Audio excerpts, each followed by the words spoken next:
Welcome, curious minds, to another deep dive. Hello. Today, we're plunging into a fascinating and, sometimes sharply critical examination of a public figure. That's right. Our source for this deep dive is a YouTube video. It's titled Candace Owens Exposes Herself as a Fraud, Candace versus Candace, by someone called Aquarius Waive. Indeed. And this source presents, a pretty compelling argument about the responsibilities that come with having a public platform. And it goes into a lot of detail about how the creator of the video believes Candace Owens's actions, her statement, allegedly contradict her own values, the ones she states publicly. Right. So if you're looking to understand, a very direct critique about accountability in the public sphere. Yeah. And how one commentator basically dissects another's perceived inconsistencies, then you're definitely in for some thought-provoking stuff. Absolutely. Let's unpack this. Let's do it. Okay, so our source, the video, it opens by laying out this foundational philosophy. The belief that if you command a public platform, you carry a significant obligation, really, to tell the truth. A core principle for them. Yeah, exactly. And this commitment, they argue, has to hold firm, even if it makes people dislike you, even if it triggers strong reactions. Right. The speaker in the video actually says, regardless of the audience's response, their personal mission is to tell the truth, at least from the place that I see. And what's really striking there is how this creator defines success. It's not about popularity, is it? No, not at all. It's about, the continuous pursuit of truth, saying what needs to be said all the way off my chest. Yeah, getting it out there. Even voicing things they may be afraid to say. And, this brings up a really important question for all of us, I think. Which is? How does a public figure genuinely balance that personal conviction with the constant, pressures of public reception and perception? That's a tough balance. And then the source gets into the role of financial incentive. The money aspect. Right. The creator describes themselves, and this is their own words, Okay. as a full-blown, thoroughbred capitalist, unashamed, unapologetic, Okay. believing strongly in providing value for money. But they draw a really clear line. They say they can't continue to stand behind or even remain silent when I see people who seem to be bought and paid for. So a strong stance there. And it's backed up by a personal claim from the video creator, too. Shit.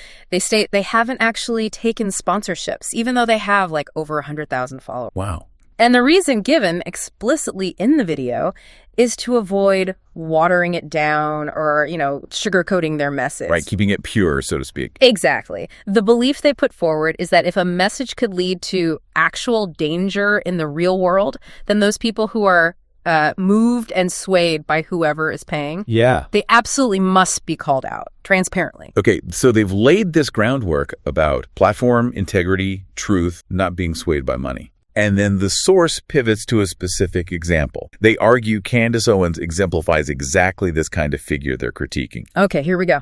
The video claims, quote, Candace is one of these people, alleging she is moved and swayed by whoever is paying. And the creator adds that Candace Owens herself apparently believes this criticism, this video maybe, is a paid initiative. Oh, interesting. Which the video creator calls a bit of projection and maybe attributes to a level of her own narcissism. That's the source's take. Okay, so if we try to connect this to the bigger picture the source is painting. Yeah.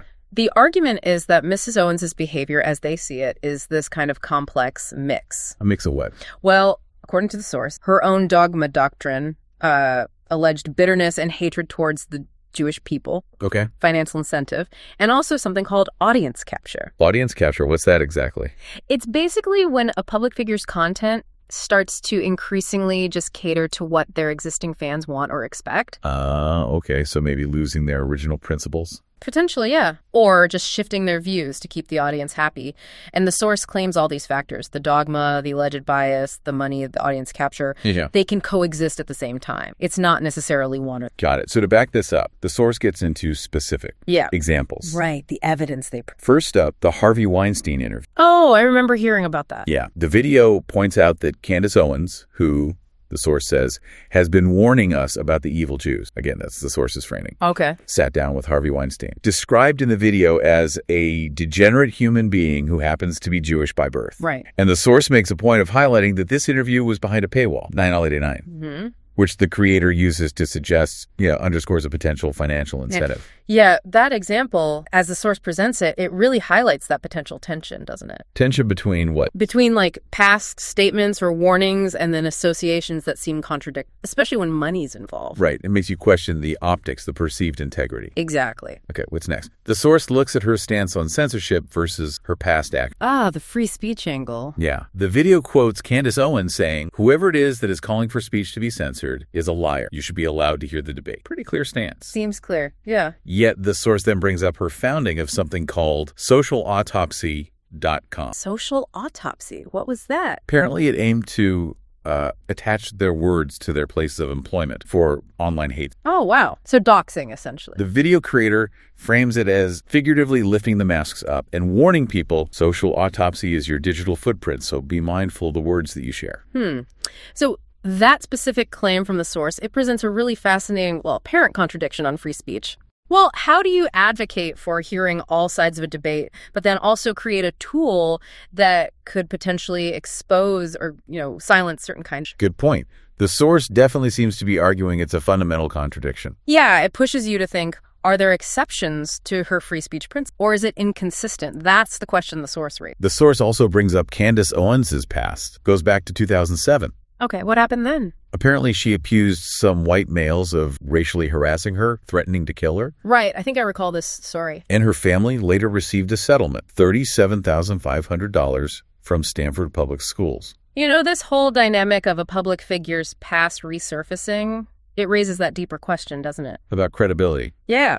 Does changing your views over time automatically wreck your credibility? Or is it more about how you changed and why and whether you explain it, or if there's just silence? Yeah, narrative around the change matters. Okay. The source continues its critique, focusing on alleged inconsistencies around child safety. Okay, this sounds serious. It is. The video claims Mrs. Owens protected the name of a man, Keith Fox, who was convicted of a sex crime against 2 minors. Protected his name. Why? Because, allegedly, he was a minor himself at the time of the allegations. Oh, okay. Yet the source claims she had no problem saying what the minor's name was for the victim. Oh, yeah. That's quite an allegation. Yeah. And the source details the conviction, the sentence, 24 years for deviant sexual acts with a 15-year-old child. Okay, so this example, as the source presents it, is highlighting what they see as a very selective approach to reporting on these kinds of cases. Especially regarding naming names. Right, depending on who the individual is. And the source goes further, asserting that Mrs. Owens pretends that she cares about the children.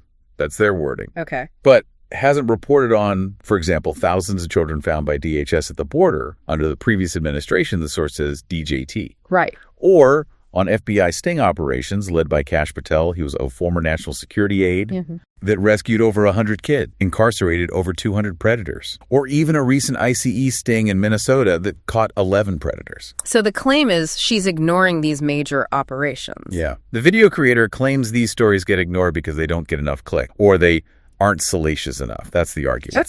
That's quite the claim about prioritizing clicks over substance, especially on such a critical issue. If accurate, yeah. It raises big questions about perceived integrity, doesn't it?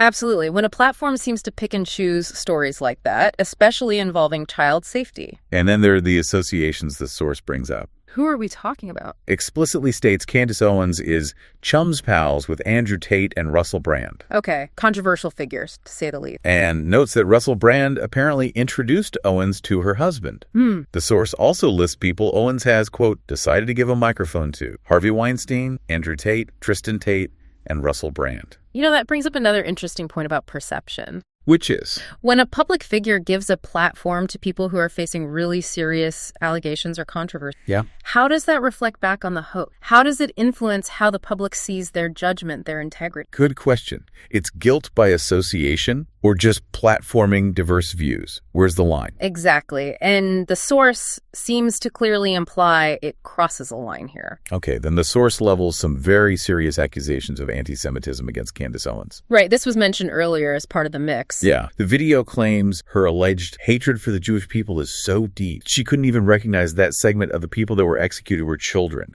that Hamas is behind a mass slaughter of children. Yeah. Very strong claim there. Extremely strong. And just to be clear, we're reporting what the source alleges. Absolutely. The creator suggests this focus, or lack thereof, is because, quote, it doesn't get her the traction or resonate with her audience. They even use this phrase, if it ain't got Jews, then you know it ain't going to do, implying that's what drives engagement for her. The speaker also mentions Owens's alleged tendency to blame Israel no matter what, suggesting a narrative where these characters are just being inserted into places to serve Israel, making Israel the master of the universe. Again, these are very serious claims from the source about alleged bias influencing her platform. Definitely. And it raises that really sensitive question of how personal biases, if they exist as the source claims, might shape which stories get told, which get ignored. Especially with events that are so politically charged and tragic, it's a critical point the source is making about narrative selection. Okay, finally, the source highlights what it sees as a preference for conspiracy over the truth. Conspiracy versus truth. Okay. The video's creator says they personally don't dwell in the world of conspiracy, but focus on what is actually going on. Right. They point to real-world events, like thousands of Christians, Jews, and Druze people who are being killed on the basis of who they are. Okay. Grounded example. And they suggest that a conspiracy is far more entertaining than the truth. Why is that, according to them? Because when it comes to the truth, you actually got to do something about it, whereas conspiracy lets you lollygag and feel like you're getting to something when you're really not. That's an interesting psychological take on conspiracy appeal that connects to that bigger picture of how we consume info today, right? Totally.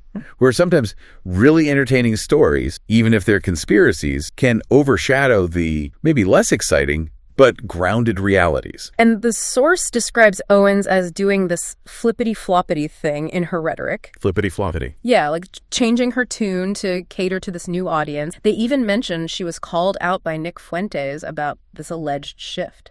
So implying an inconsistency driven by audience capture again? Seems to be the implication, yeah. So the speaker in our source, they wrap up by saying they are personally very cautious as far as what I get into. Setting their own standard. Right. And they believe that if they themselves were caught in like scandal after scandal, lie after lie, or putting out genuinely harmful content, they should be called out every single day, 7 days a week, 24 hours a day, holding themselves to that standard of accountability. A very strong closing statement on their part. Wow. Okay, that was quite the deep dive into the claims from that YouTube source.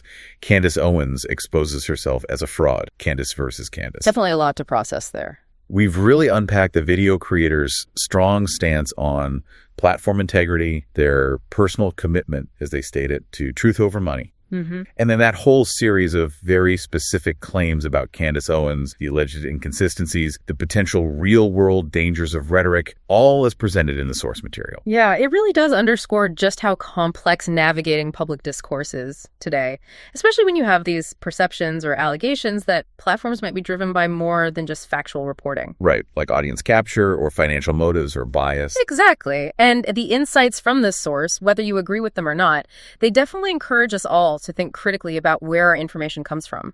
And the motivations behind the messages we get. Precisely, the why behind the what. So what does this all mean for you listening in? As you consume information from any public figure, really. Yeah, anyone with a platform. Whether they're talking about big societal issues or claiming to uncover truths or expose hypocrisies. How do you actually discern what's driven by a genuine, consistent search for truth? Versus what might be influenced by audience capture or money or those deeply held personal biases we talked about. It's tough. It really leaves you to consider in this huge landscape of information. How do you verify if what you're hearing is, as the source put it, what is actually going on, or if it's just a really compelling story, a narrative? A crucial question for all of us navigating the modern media world.